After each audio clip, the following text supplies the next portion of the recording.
गांव का बाजार जागता है, किसानों के आने से जीवन से भरपूर। उनकी गाड़ियां फसल के वादे से लदी हुई हैं। एक जमींदार हलचल भरे बाजार में प्रवेश करता है, जो आशावान विक्रेताओं पर आर्थिक असमानता की लंबी छाया डालता है। जमींदार द्वारा दी गई मामूली रकम के लिए किसान अनिच्छा से अपनी कड़ी मेहनत से उगाई गई फसल को छोड़ देते हैं, जिससे निराशा भारी हो जाती है। बाजार के शोर के बीच रामू चुपचाप खड़ा है। उसका चेहरा दुख का एक कैनवास है, जो उसके सामने हो रहे अन्याय को दर्शाता है। जमींदार के शानदार घर में वह अपने नौकरों से अपने धोखेबाज व्यवहार के बारे में डींग मारता है। इस बार भी मैंने किसानों को धोखा दिया है और सस्ते में अनाज खरीदा है। एक नौकर रामू के जमींदार को चेतावनी देता है, जो अपनी बुद्धिमत्ता के लिए जाने जाने वाले एक किसान है। मास्टर, एक रामू नाम का किसान है जो बहुत चालाक है। अविराम धूप के नीचे गांव का खेत तपता है। हर झोंके के साथ धूल घूमती है। जमींदार की आवाज सन्नाटे को चीरती है।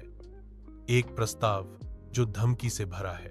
रामू, मैं तुम्हारे साथ शर्त लगाना चाहता हूं। अगर तुम हार गए तो तुम्हें अपनी आधी जमीन मुझे देनी होगी, और अगर तुम जीत गए तो मैं तुम्हें दोगुना भुगतान करूंगा। रामू की आंखें सिकुड़ जाती हैं। भीतर विद्रोह की एक चिंगारी चमकती है। ठीक है मालिक, लेकिन खेल मेरे नियमों के अनुसार होगा। एक मौन चुनौती हवा में लटकी हुई है। हरन कहे शब्द के साथ दांव बढ़ रहे हैं। विशाल आकाश के नीचे रामू एक खाली मिट्टी का बर्तन लेकर खेत में आता है। रामू जमींदार के पास जाता है। उसकी आवाज उत्सुकता से गूंजती है। मालिक, हमें इस गमले में बीज बोने होंगे। जो भी पहले फसल प्राप्त करेगा वह जीतेगा।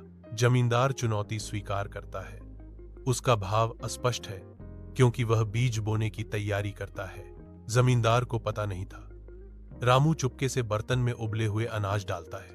मंच सज गया है और दोनों आदमी तैयार खड़े हैं। उनकी किस्मत मिट्टी के बर्तन में छिपे रहस्यों से जुड़ी हुई है। गेहूं के खेत में जमींदार का बर्तन सूखा रहता है।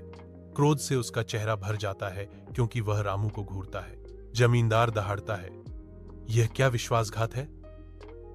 रामू दृढ़ संकल्प के साथ जवाब देता है, मास्टर, एक सच्चा किसान कड़ी मेहनत और दिमाग से जीतता है, लालच से नहीं।